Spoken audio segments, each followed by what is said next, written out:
The problem, of course, is that perpetual growth of the real economy requires perpetually escalating use of real-world resources and energy.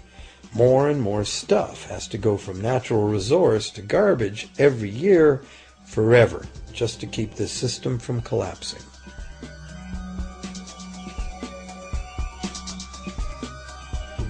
What can we do about this downright scary situation? For one thing, we need a very different concept of money. It's time more people asked themselves and their governments 4 simple questions. Around the world, governments borrow money at interest from private banks. Government debt is a major component of total debt, and servicing that debt takes a big chunk of our taxes. Now we know that banks simply create the money they lend, and that governments have given them permission to do this. So the first question is, why do governments choose to borrow money from private banks at interest when government could create all the interest-free money it needs itself? And the second big question is, why create money as debt at all? Why not create money that circulates permanently and doesn't have to be perpetually re-borrowed at interest in order to exist? The third question, how can a money system that can only function with perpetually accelerating growth be used to build a sustainable economy? Isn't it logical that perpetually accelerating growth and sustainability are incompatible? And finally, what is it about our current system that makes it totally dependent on perpetual growth? What needs to be changed to allow the creation of a sustainable economy?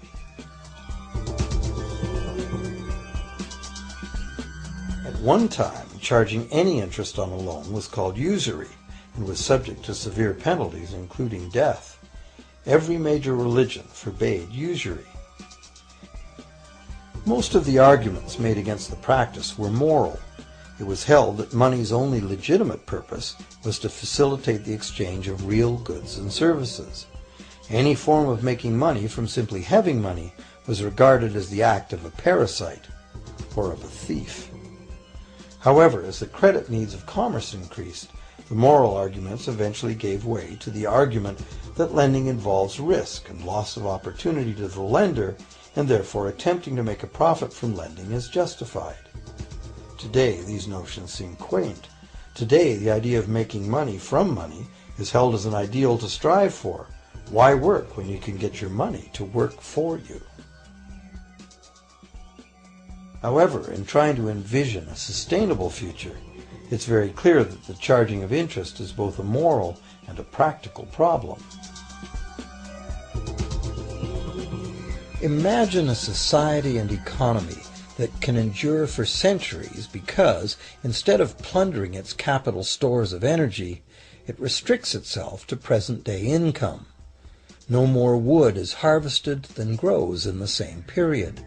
All energy is renewable, solar, gravitational, geothermal, magnetic, and whatever else we discover.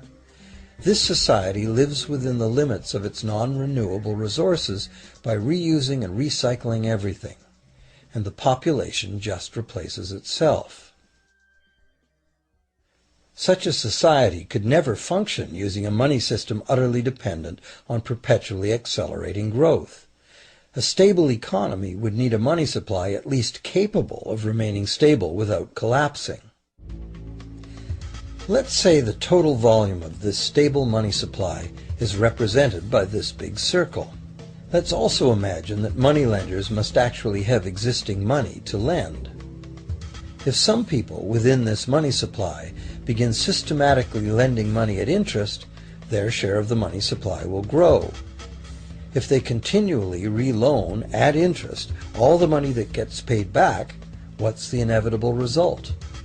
Whether it's gold, fiat, or debt money doesn't matter. The moneylenders will end up with all the money.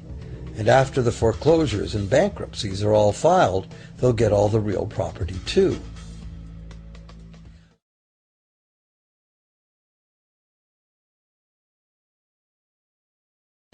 Only if the proceeds of lending at interest were evenly distributed among the population would this central problem be solved. Heavy taxation of bank profits might accomplish this goal. But then why would banks want to be in business? If we were ever able to free ourselves of the current situation, we could imagine banking run as a non-profit service to society, dispersing its interest earnings as a universal citizen dividend, or lending without charging interest at all.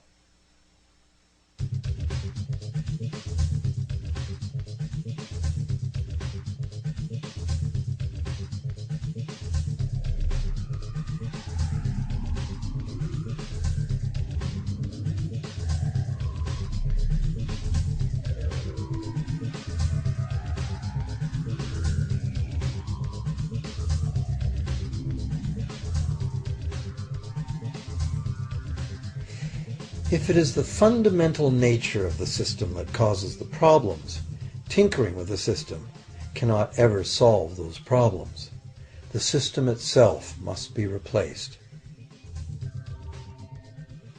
Many monetary critics call for a return to gold-based money, claiming that gold has a long history of reliability. They ignore the many scams that can be played with gold, shaving coins, debasing the metal, cornering the market, all of which were abundantly practiced in ancient Rome and contributed to its fall. Some advocate silver, it being more abundant than gold and therefore more difficult to corner. Many question the need to bring back precious metals at all. No one wants to go back to carrying heavy sacks of coins to go shopping. It's a certainty that paper, digital, plastic, or more likely biometric ID money would be the real medium of trade, with the same potential for creating unlimited debt money we have now. Beyond that, if gold again became the sole legal basis of money, those who have no gold would suddenly have no money. Other monetary reform advocates have concluded that greed and dishonesty are the main problems, and that there may be better ways to create an honest and equitable money system than returning to silver or gold.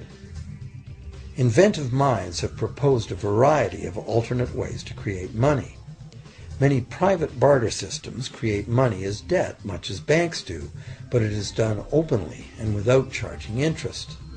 An example is a barter system in which debt is expressed as pledges of hours of work, all work being valued equally at a dollar figure that then allows hours to be equated with the dollar price of goods. This kind of money system can be set up by anyone who can devise a way to do the accounting and find willing and trustworthy participants. Setting up a local barter money system, even if it were little used now, would be prudent emergency planning for any community.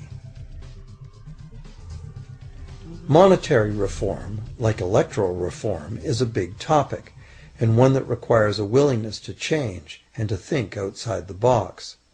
Monetary reform, again, like electoral reform, will not come easily, because the enormously powerful interests that benefit from the existing system will do their utmost to maintain their advantage. Now that we've seen that money is just an idea, and that in reality money can be whatever we make it, here's one very simple alternative monetary concept to consider. This model is based on systems that have worked in the past, in England and America, systems that were undermined and destroyed by the goldsmith bankers and their fractional reserve system.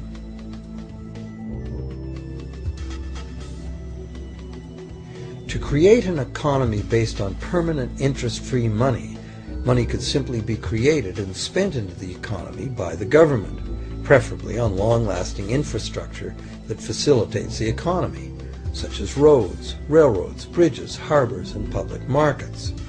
This money would not be created as debt, it would be created as value, that value being in the form of whatever it was spent on. If this new money facilitated a proportional increase in trade requiring its use, it would cause no inflation